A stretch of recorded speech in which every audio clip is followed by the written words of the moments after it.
This is my friend Rebecca Morris, and she's going to tell us about her near-death experience and how she met Jesus Christ. Yeah, Yes. it was pretty amazing. So, I had gone to a rainbow gathering in Nevada. I was 13. It was the National Rainbow Gathering. And if you don't know what a rainbow gathering is, look it up, because I'm not going to tell you right now. But I had gone to a rainbow gathering, and I left the rainbow gathering and went down to Florida to see my father. I hitchhiked down to Florida to see my father. And that situation didn't work out. I had met him before when I was 12, and it didn't work out, but I had wanted to give it another chance, so I went down there, and it was a disaster, so I ended up leaving and decided to hitchhike back to California. And at that point, I was doing a lot of drugs. I was doing LSD, crystal methamphetamines, and smoking a lot of pot, drinking a lot, pretty much anything I could get my hands on. And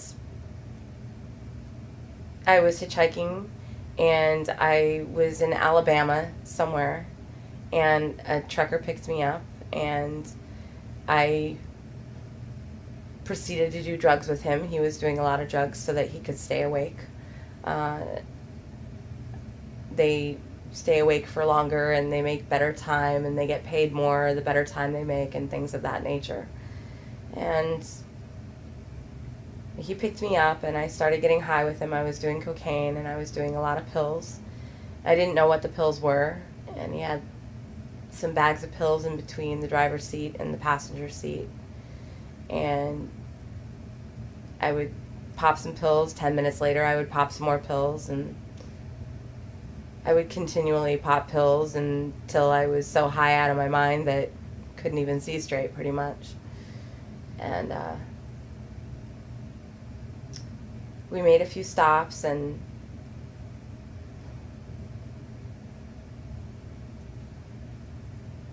we bought some tapes to play in his cassette player, and I bought an Amy Grant tape. I didn't know who Amy Grant was. I was looking for a Madonna tape when we stopped at the truck stop, but all there was country music, and I was high out of my mind. So I was looking at all the different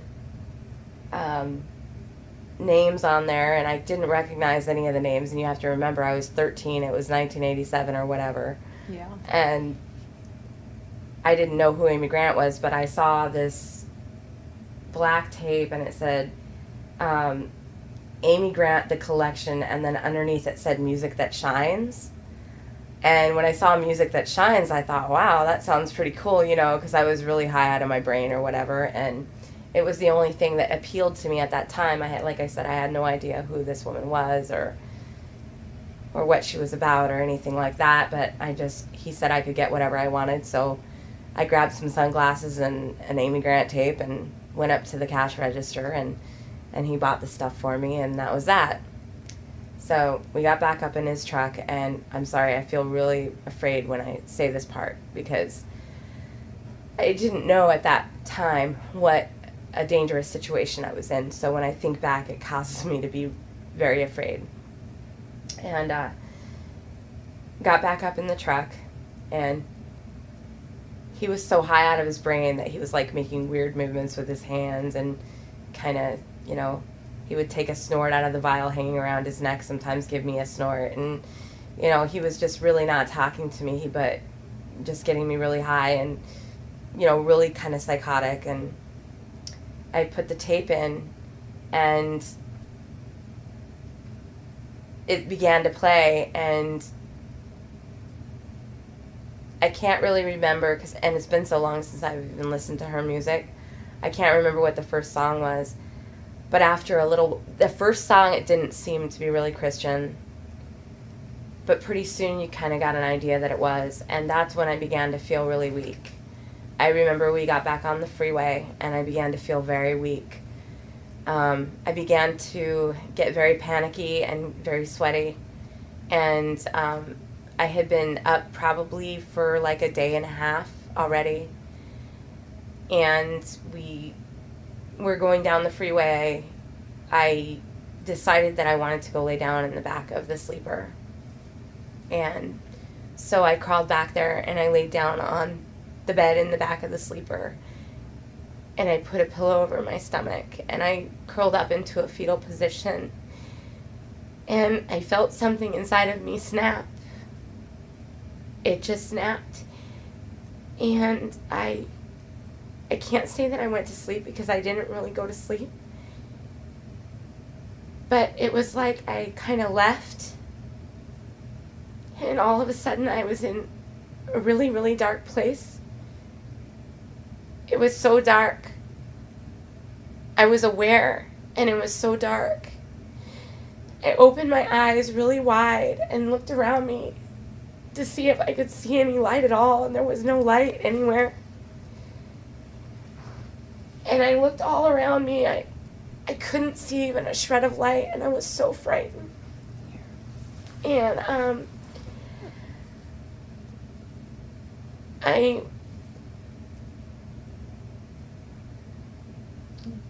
It was totally dark. It was totally dark. It was like the darkest room you've ever been in, and there was no light at all. And I was there, and I reached up, and I called out. And when I reached up, I saw my hand in front of my face, and my hand was pure white. It was pure white, and I reached up, and I called out, and I don't remember what I said. I don't remember what I called out to, but I reached up, and I called out, and all of a sudden, the darkness was folded back. It was just folded back. And there was this man standing there, and he was high above me. And he looked down at me, and he was so beautiful. And he looked down at me, and he said, "Do not fear, my child." And I didn't know who he was. But he said, "Do not fear, my child." That was the last thing I remember hearing with my ears audibly. And then all of a sudden, he pulled me out of the darkness, and I was with him. And I was in the universe. I was in the universe, and there were stars all around me, everywhere, forever, as far as I could see, and I was standing there with him. And he was so beautiful, and he was just shining, just so bright, and he had long, beautiful, flowing hair, and his eyes were so beautiful, and he was smiling at me. And I was there with him, very close to him. And we were standing there, up there in the universe. And then we were flying. We were flying through the universe. And we were flying between the planets, and he showed me all the worlds that he had made. We flew between two planets, but when we're flying between the two planets, I can see us going through them, like in between them. But I'm not, when I'm telling you this now, I'm not seeing it from being in his arms, because I was in his arms while he was flying with me. I'm seeing it like kind of from in back. It's very strange. A different point of view. Yeah. Yes. And so we were flying through the universe, and at one point we had our arms outstretched, and he was next to me, and we were flying like that, and he would say things to me, and I didn't realize it at the time, but he wasn't using his mouth to speak. He was using his eyes, and he would say things to me, and he told me who he was, and I knew that he was God then, and so I began to ask him questions. Because I had a recollection of my life. I began to ask him questions, why did this happen? Why did this happen? Why did that happen? Why does that happen? Why is the sky blue? Stuff like that, Just every question that would come to mind. And when he stopped, and we were still in the universe, and we stopped, and he instantaneously, in just one moment's time, even though there wasn't really time there, but that's the only way to explain it, transferred every answer to every question that I could ever ask about anything in life into my head. And I knew every answer to every question that I could ever have. And what I remember is that it was perfect. Like, bad things happen. Bad things happen to me. There's evil in the world.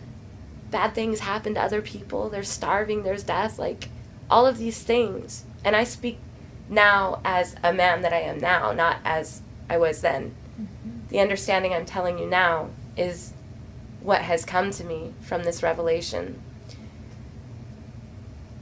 I knew at that moment, though, that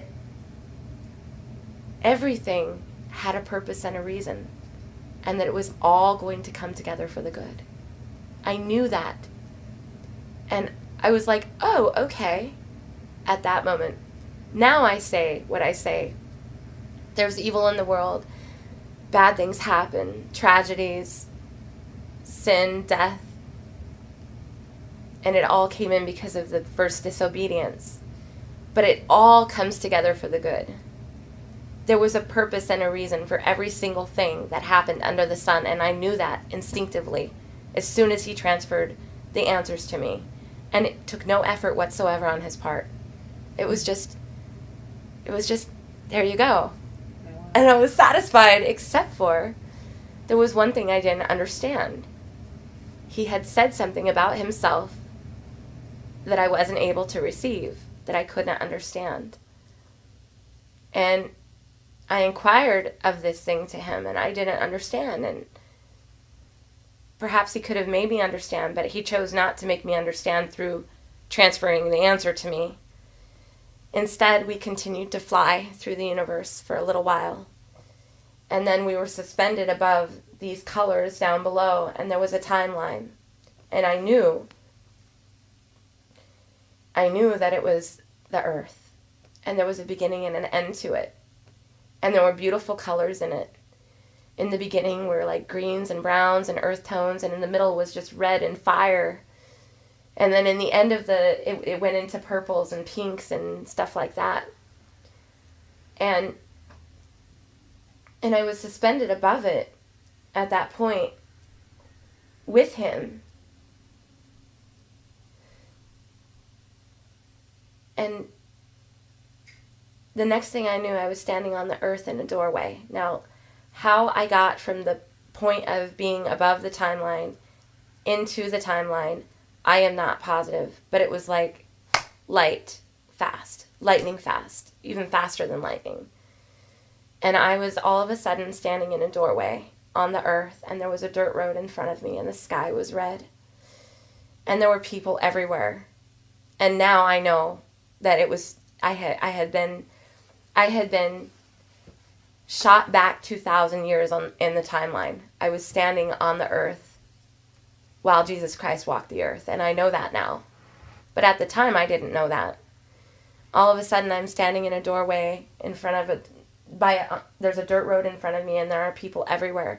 And the people are screaming and yelling and spitting at each other and fighting, and the sky was completely red, and everybody was angry, and there were mobs of people everywhere. And like all I know is like all of a sudden I'm standing in this doorway. Now, when I was standing in the doorway, I didn't have a memory of just being in the universe with God. It was like I was standing in the doorway, and then it started from there. You know what I'm saying? I didn't like suffer the knowing that I had just been up there, and then all of a sudden now here I am. It wasn't like that. And I was standing there, and it was so dark, you know, and people were fighting and everything. And after some time passed, I don't know how long, I stepped out of the doorway onto the dirt road, and I walked across the dirt road. And there were these two men fighting, and one of them spit in the other one's face, and the other one was making weird movements with his hands at him, and they looked like they were about to fight. And I went up to the one who had spit in the other guy's face, and they were wearing robes and stuff like that, like the old garb from the Bible times. And at that point, I didn't know that. But then, of course, after I came back to life, I knew that then, after I came to know more about Christ. So I went up to the guy who had just spit in the other guy's face, and I grabbed him by his cloak, and I pulled on his cloak, and he didn't respond to me. He may have gone like this a little bit, but it could have just been his gestures from him fighting or whatever. And I pulled on his cloak again, and he did not respond to me in any way. And so I left him, and I think I had said something, to try to get his attention, and he didn't pay any attention to me. And so I walked over to where there were some other people, and I called out to them, and they wouldn't acknowledge me. And then I remember that I did become kind of frightened because it seemed to me that nobody could see me or hear me. Mm-hmm. And so I started to call out to people that were going by and to, the different groups of people that were standing around. Can you see me? Can you hear me? Can anybody see me? Can anybody hear me? And nobody could see me or hear me. I was by myself in the midst of all these people, and nobody knew that I was there. And it was extremely frightening. And I left, and I backed up a little bit, and I went back across the dirt road into the doorway that I had been standing in. And there were all these people fighting down the dirt road, down that way. And there was this man, and he was really beaten very badly, and he was all bloody, and he was really skinny. And he was dragging something, and people were kicking him, and they were hurting him, and it was a horrible sight. And he was coming down the dirt road toward the doorway that I was standing in. And he kept falling down, but he kept getting up again, and the people were hurting him, and it was a horrible thing that was happening to him. I knew that it was. And I was standing there in the doorway. And nobody could see me or hear me, and I didn't know what was going on. And he was coming closer and closer to me. And I know that he was stumbling, and he was coming closer to me, and the mobs were following him. But it was kind of quiet, too, at the same time. It's kind of hard to explain. Like a bunch of action, and it's quiet, and you're seeing all of this? Yes, yes. And he's coming toward me, and I thought he was going to pass me. And he stopped in front of the doorway. And he looked right at me. And he looked right at me in my eyes. And he knew I was there. And all of a sudden, I remembered who I had been flying with in the universe, and I knew that that was him. And the next thing I knew, I broke in 1,000,000 pieces. I broke in 1,000,000,000 pieces. I can't even begin to explain the pain that I felt when I looked in his eyes, and I knew that he saw me, and I knew that he was the one I had been with, and I had the memory of being with him in his ascended form, what I now know is his ascended form. I just broke in a bunch of pieces. And then, boom, I was back up in the universe with him. And he was laughing. And he was rejoicing. And I was with him, and I wasn't really laughing.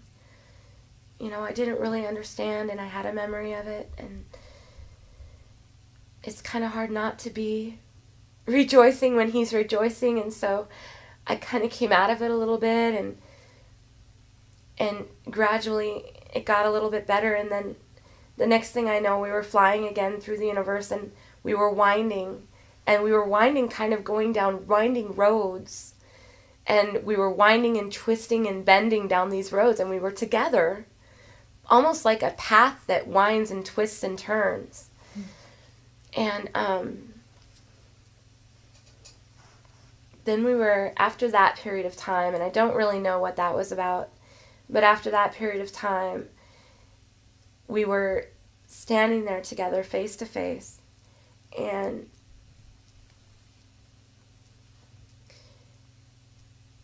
I said something to him that was extremely offensive. And we were standing face to face, kind of like if you were like a foot or foot and a half closer to me. His face was right there by mine, in front of mine. and I said something that was extremely offensive to him. And so say that's me and that's him, right? All of a sudden, we were separated, and he went this way really fast, and I went this way really fast. It was like his entire being just went that. It was so offensive what I said to him. His entire being went backwards away from me, and my entire being went backwards away from him. And then I was in the sky. I was in the clouds, in the sky, on the earth, like, but up in the sky. And there were billions of people all around me as far as my eyes could see. And I had this really tripped out sight where I could see really, really, really far. Like I could see into eternity. And I was in the sky, and I looked behind me, and just innumerable amounts of people coming toward me. And they were all flying and laughing and dancing toward this light in the sky. And he was there next to the light with his arms raised in the air. And he was laughing so hard. And he was so rejoicing and joyful, and all these people were going into the light, and then they would go on to the other side into golden bodies of light. And I was just standing there as this was happening, and then these people were going by me, and I was just standing there in the sky, and I was looking up at him, and he was looking right at me. And when he was looking right at me, he made me to know something.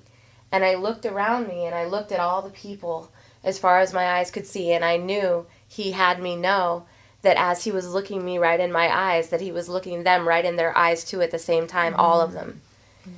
And it was really a trip, and I was really whacked out by that, And so this went on for some time, and there was music, and everybody was happy, and everybody was joyous there, and I was just kind of checking it out. I was just standing there as they went by me, and then he said something to me, and I didn't know until many years later what he said to me. And the only reason I know what he said, what I said to him and what he said to me, the two things I didn't know for many years, was when I actually got more intimate with him, and he did reveal to me what was said.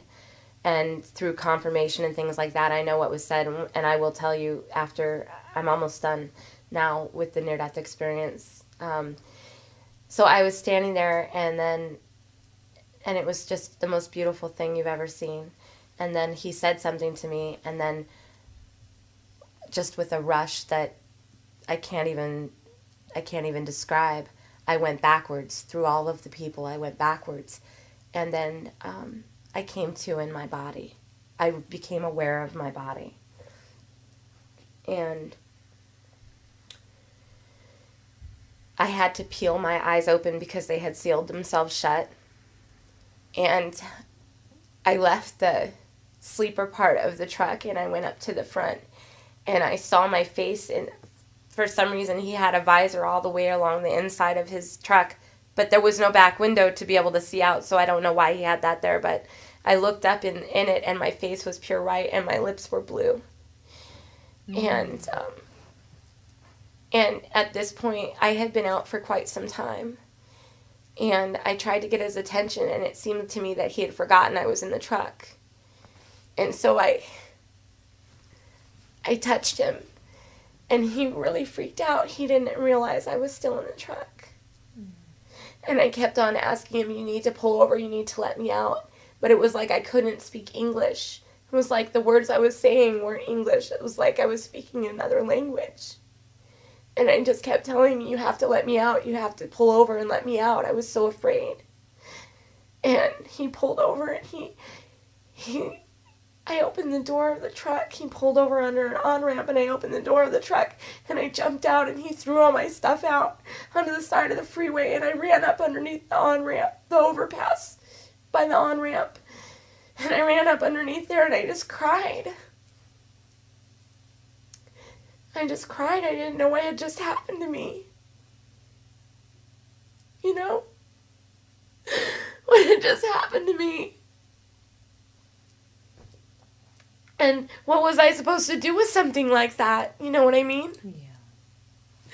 I mean, I was only 14, and I was a street person. I was a streetwalker.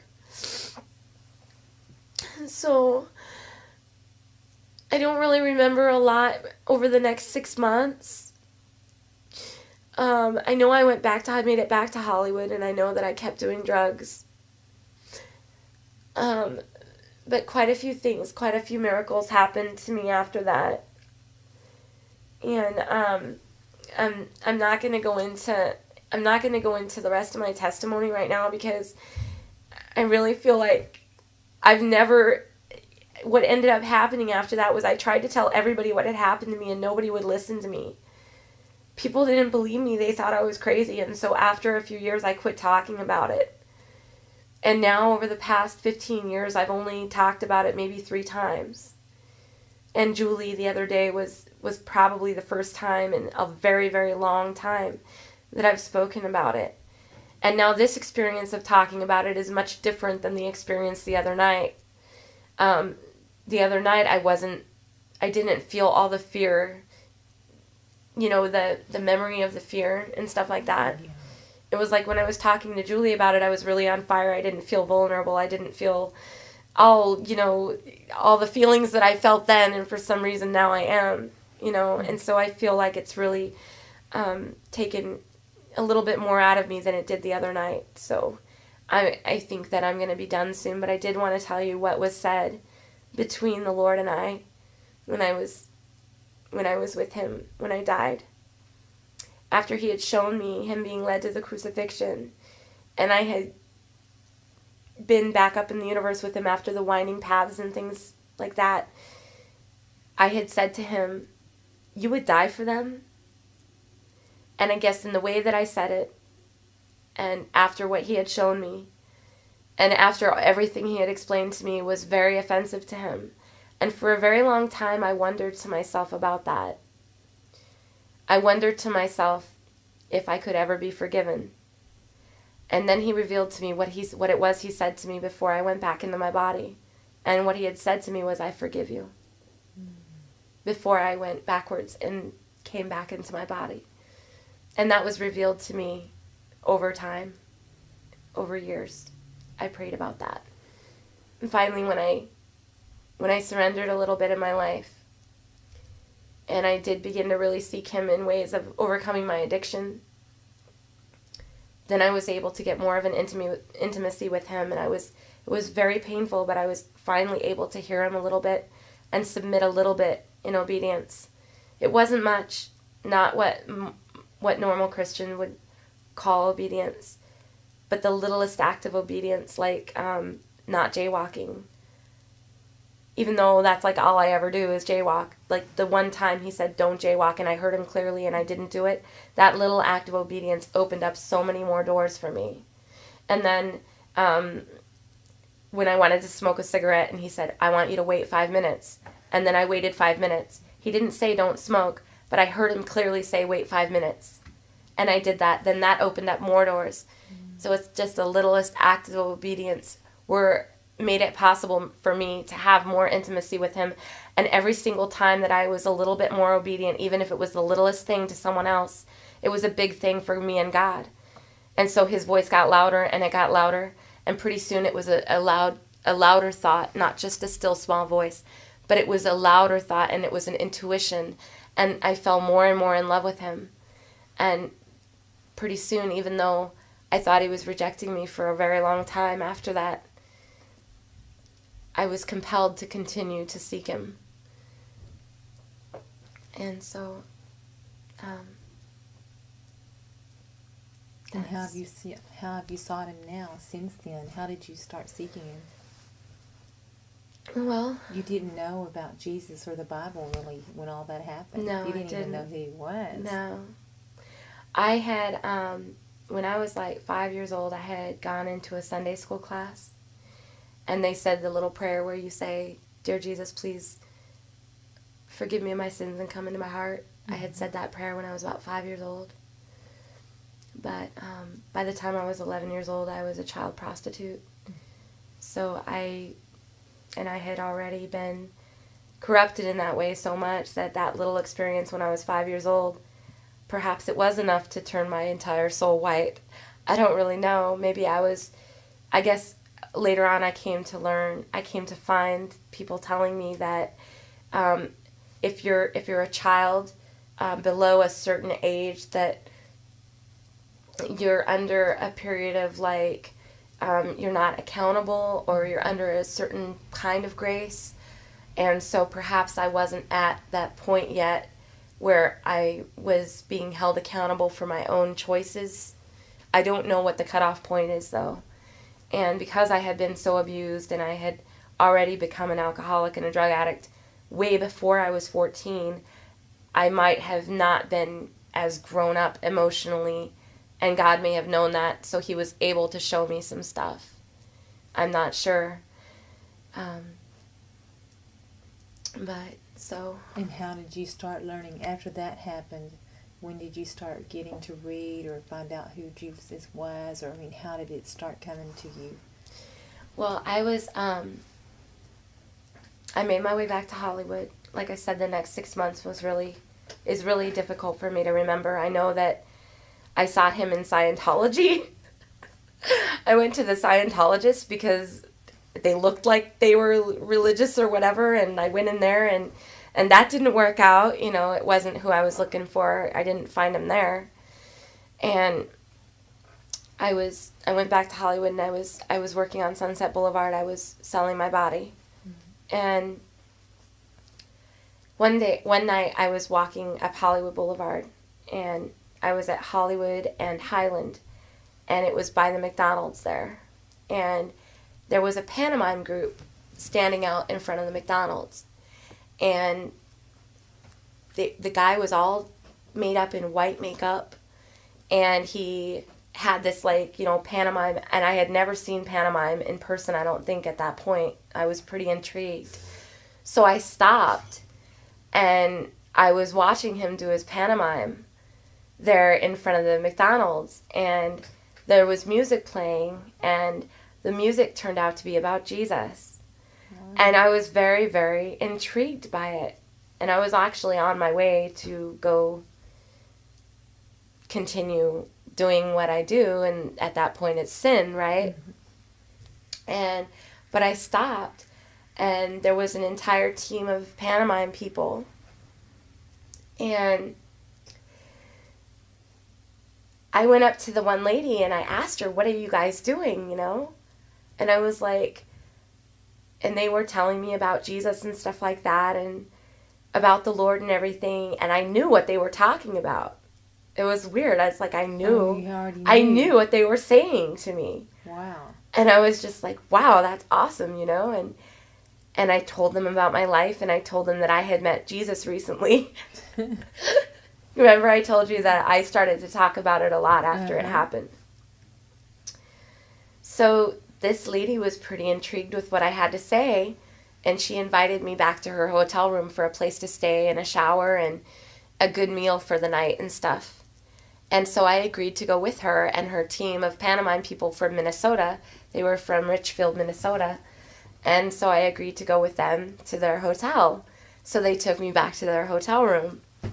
And we talked and stuff, and I spent the night with them, and they invited me to go back to Richfield, Minnesota with them and live in the women's house for the women in the team. It was called the Manse. And they said that I could possibly do an apprenticeship and become a part of their pantomime team. And so I said yes, and I said that I would go with them.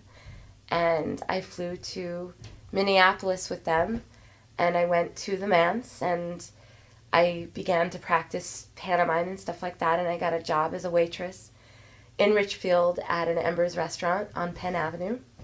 And I had my very first job that I ever had in my life as a waitress.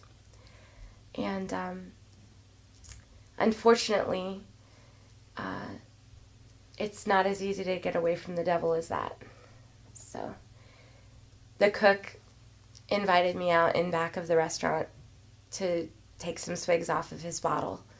And I think I had about like maybe at that point, maybe a month and a half sober.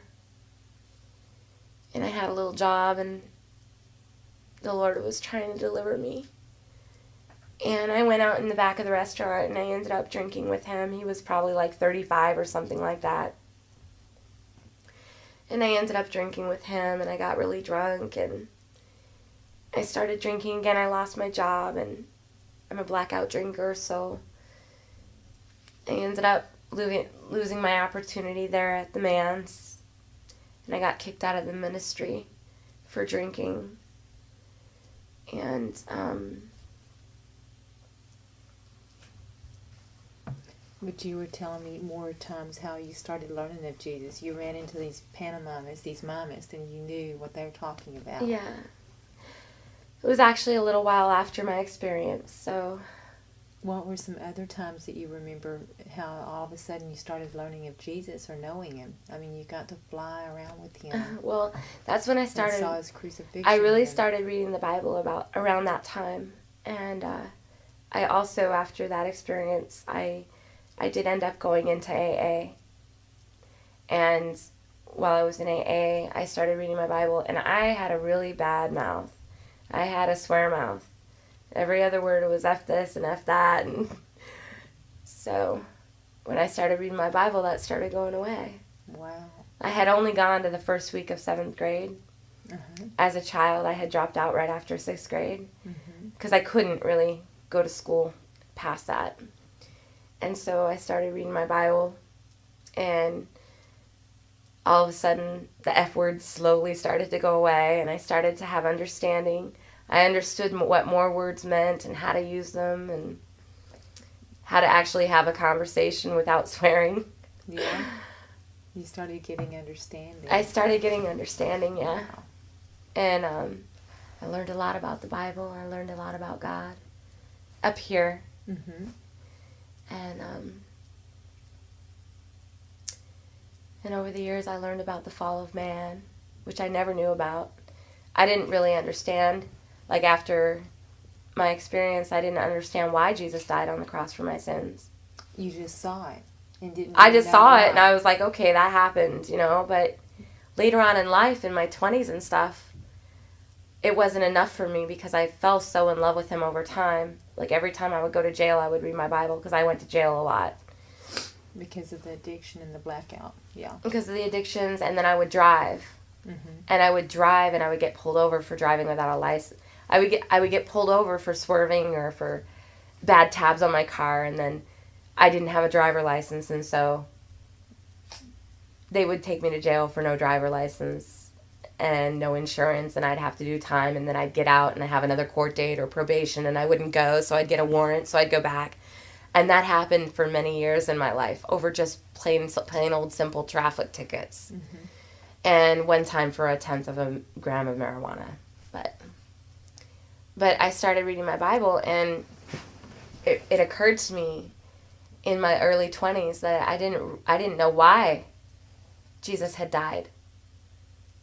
You know what I mean? Mm-hmm. Yeah. I accepted it, like, yeah, you did knew that, it. but it seemed really unfair to me, too. And to this day, even it does a little bit. I need to pray about that and ask him, like, how is it fair? You know? So anyway, I was like, I don't really understand what the atonement is for. Like, why am I a sinner? What does that mean? Like, why did you die? And I didn't know that it's really important that you understand. You know what I mean? Well, you saw the actual crucifixion and didn't even I didn't see the know. crucifixion No, just I him saw him leading being up, led yeah, to the before he looked at you. crucifixion, but I broke way before then. So, But I mean, you saw, before you even really knew Jesus or knew anything about him or what he had done and everything, you were taking this experience. I was, yeah. And then later, how'd you Later- learn about the atonement? I started to pray about it because I figured, yeah, I'll be honest with you. He does inhabit all of my thoughts every waking moment, Yeah. except for when I'm drunk. When I'm drunk, I don't have to think about him. I don't have to think about the devil. I don't have to think about him.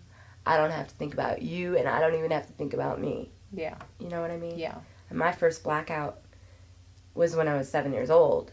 So by the time I was 11, 12, 13 years old, it was part of my makeup. It was part of me. That's how I cope. Mm-hmm. It's how I get my relief. Coped. Past tense. Past Yeah. tense, right? Hallelujah. Yeah. Amen. So I figured, since I think about him so much and I fall so in love with him, it's like you can fall in love with Jesus on a daily basis. I've seen it on your face. You know, you can fall in love with him on a daily basis. How did you fall in love with him? Well, I Over told the you how time. I fell in love with him. Right? Tell My me experience. I don't want to tell you my whole experience again. What do you mean? Of all of that, what happened with y'all flying through the universe? Yeah, and things? no, Yeah. I don't want to go through that again. No, Right but now. after that, I'm wondering how you started learning all the things like the atonement, or I don't know what they call all That's of it. what I was about to Just tell how you. to really, yeah, how So- to really. What happened was I prayed and I asked him why, why did you die for me and stuff? And he explained it to me, but he showed me through an epiphany and through the Word of God, through the Bible, and they matched up. And the epiphany that I saw was like a vision. And I actually was able to see a vision of Adam and Eve in the Garden of Eden. I actually was able to see him breathe the breath of life into Adam's nostrils. I mean, I watched him say, "Let there be light." He showed it all to me after my near-death experience through epiphanies and visions. And I watched the fall of man. And whether or not that's what he created our imaginations for, and that was what it was, or it was a true epiphany or a true vision from him, I know now why he died on the cross. And that's evidence enough for me that it was authentic. And when Eve ate of that fruit, I don't think she knew what she was doing. Do you want me to tell you what I saw in regards to the atonement Sure. and why he had to die? Yeah, that and anything that I want to hear your view or how you came to know what you're at now of knowing him. It's just beautiful. Okay. So what I saw that mankind were in the loins of Adam and Eve. That all of her eggs and all of his sperm made up mankind.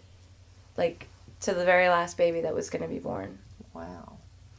And when they ate of that fruit in disobedience, not only was the disobedience what opened their eyes and caused them shame, but the fruit itself was actually poisonous. You know, it was like the disobedience was within the fruit, and when they ate of it, it infected their loins, it infected their seed, it infected all the seed to come from then on, all the way to the end. So the sinful nature that we're born with is not something where you're born and, you sin. From what now, if I need to be corrected, I am totally willing to be corrected, because I've never had anybody tell me, no, that's not scriptural, or no, that's wrong. But this is just what came to me through my prayer and my seeking as to why that beautiful, perfect person had to die. And that disobedience went into all of mankind and infected the seeds within them. And the sinful nature we're born with, it's a part of our cells. It's kind of like when a person has cancer, really, really bad malignant cancer. And if I were to get pregnant and all of my cells are infected with cancer, and I shouldn't be getting pregnant, right? But I do anyway. But that child that grows within me is infected. It's within their DNA. It's within their makeup. That cancer, not only the cell, but the cancer itself is within them. And that's why we age. That's why we get sick. That's why we have disease. That's why we sin. And we don't know until we meet Christ, or until we hear about him. And so anyway, then that baby is born completely infected with cancer. And the sinful state is like cancer in that way, from what I have seen and the epiphany that I had. And I'll tell you the truth, that it wasn't even until 6 months ago I had this epiphany years and years ago. Probably, geez, I don't know. I don't even know how many years ago, but over 7 years ago. Over probably 10 years ago. And I didn't even know. Wasn't even aware of my actual sinful state on a conscious level until 3 months ago. When I was calling out to God yet again, because that's who I take refuge in. He is my safety. I do take refuge in him. He does hold me in his arms, and he is my cuddly heavenly Father, regardless of what other people say. Okay? And nobody can take me away from him. I can't even take me away from him, regardless of what anyone else says, nor do I want to take myself away from him.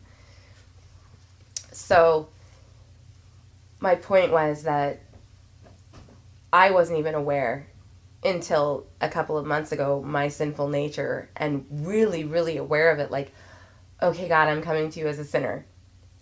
When I go up to somebody, like, it's completely insane to me how some Christians go up to people on the street and say, do you recognize that you're a sinner? What the heck are they supposed to say? No. I didn't even recognize that I was a sinner until years and years after I knew Jesus. I mean, I recognized that I was a sinner because I believed him.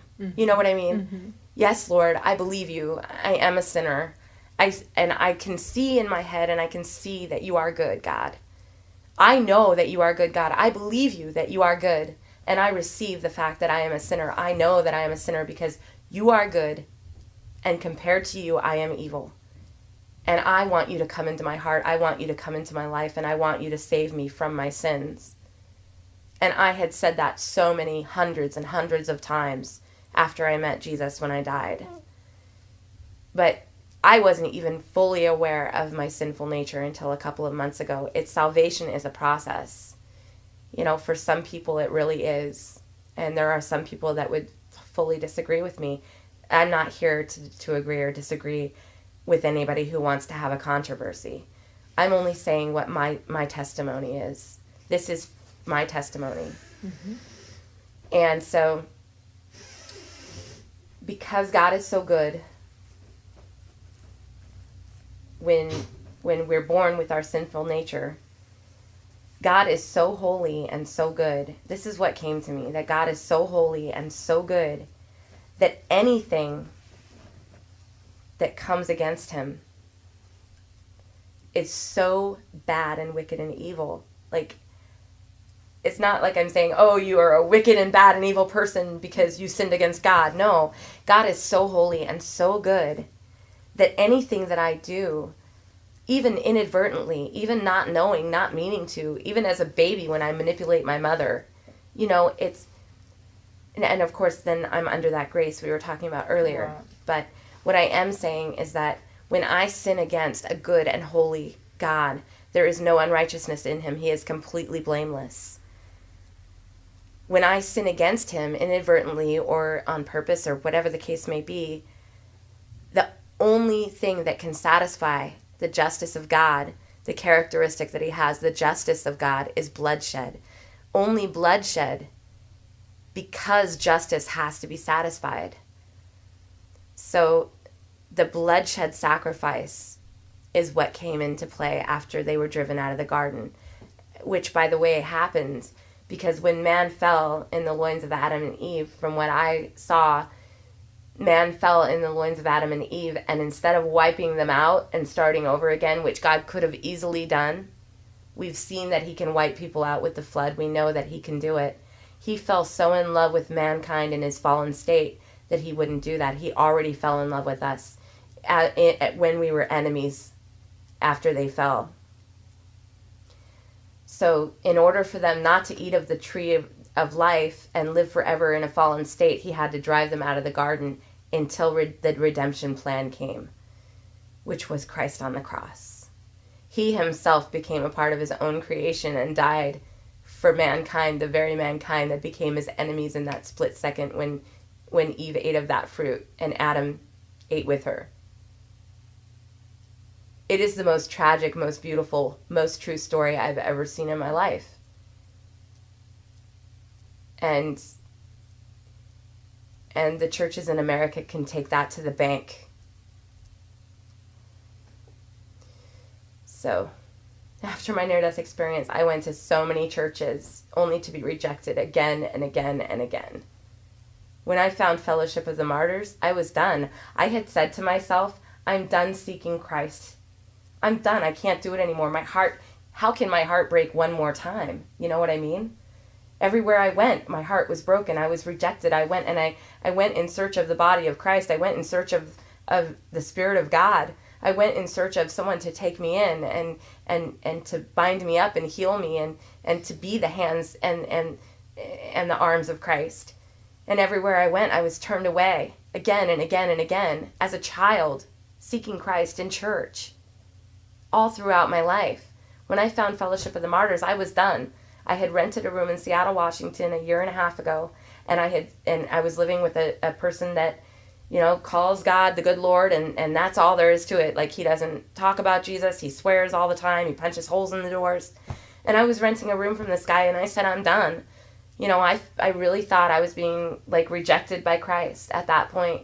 I was so very afraid, you know, and I was watching a YouTube video on my phone about the Something of the Spear, about the guy Jim Elliot that went to Africa, and he actually was martyred for Christ.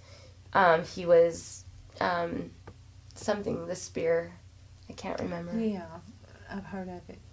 Anyway, he went over The spear. and he was killed by some tribesmen while he was trying to witness about Jesus to them. And when that video was over, it says, like, what's next, and, you know, like that. And this picture of this guy popped up with long hair and a beard, and it said something that was really catching, and it was a pastor. And so I touched on that one. And you have to understand that I'm the kind of person that when I hear people preaching from the pulpit, most of the time, actually, I can maybe think of 1 or 2 times over the past 20 years that I've actually stayed for a sermon in a church. Most of the time, I leave, I run out, and I get drunk, or I cry, I run out of the church crying, or whatever the case may be. So I was pretty skeptical when I started to hear Doug Perry start to speak on the video. But as he spoke, something sparked in me, and I laid my head down on the pillow, and I just watched his entire video for the whole hour, and I was able to receive the words that he was saying. And it was the first time in a really long time I was able to receive a pastor's sermon. And so over the next couple of days, I watched more of his videos, and I just remember thinking to myself, I wish I could go where his church is, you know. And I thought to myself, I wish I could be where his congregation is, because I didn't know at that point that he only did YouTube videos and didn't have a church. You know what I mean? So 3 days later or something like that, I called and I left a message. I had thought to myself, I wish I could go to Liberty, Missouri. And then I watched a video with a couple that was here, and it was in one of the townhomes. And they were in, like, their bedroom, and it looked really nice. I was like, oh, that's cool, because I had just wished that I could come here, you know?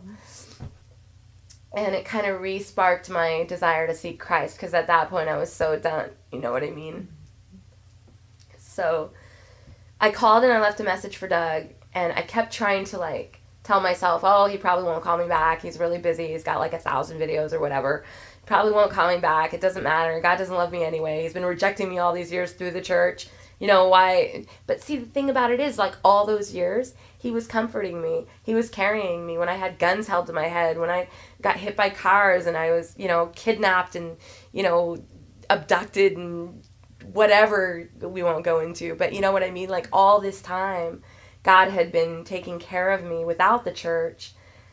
It was every Sunday that I went from church to church and couldn't find the Spirit of Christ, I thought, well, since they're the ones that are supposed to have the Spirit of Christ and they don't want me, then it must be the Spirit of Christ that doesn't want me, not taking into account all the ways that he was carrying me at the time, you know what I mean?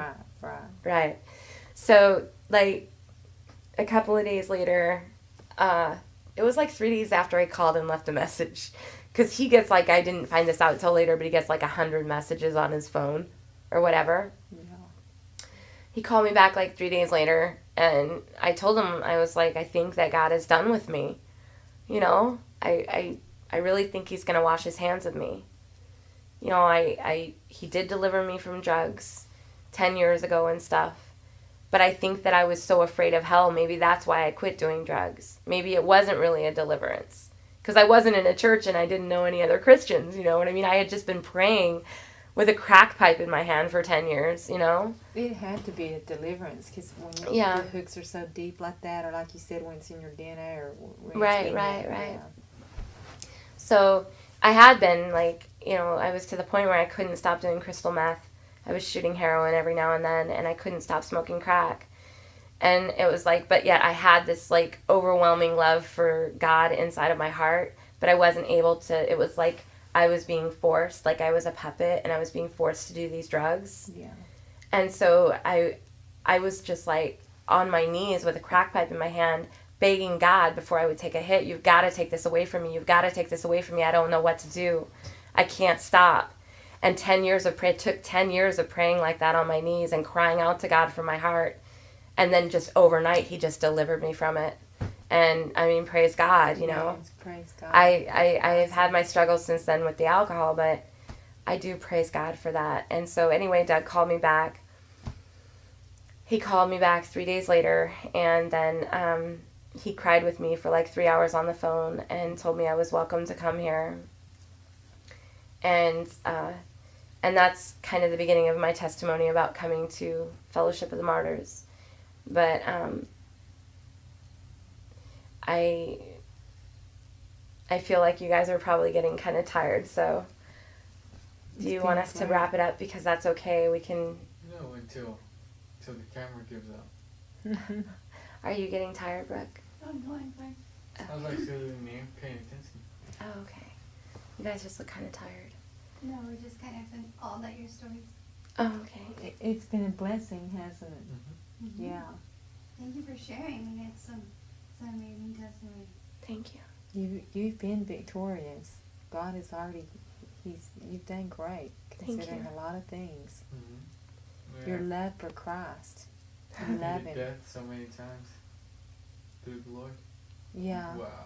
God's That's defeated Jesus. death many times through you. Yeah. You know, I just want to tell you guys, I really did run after him after I met him.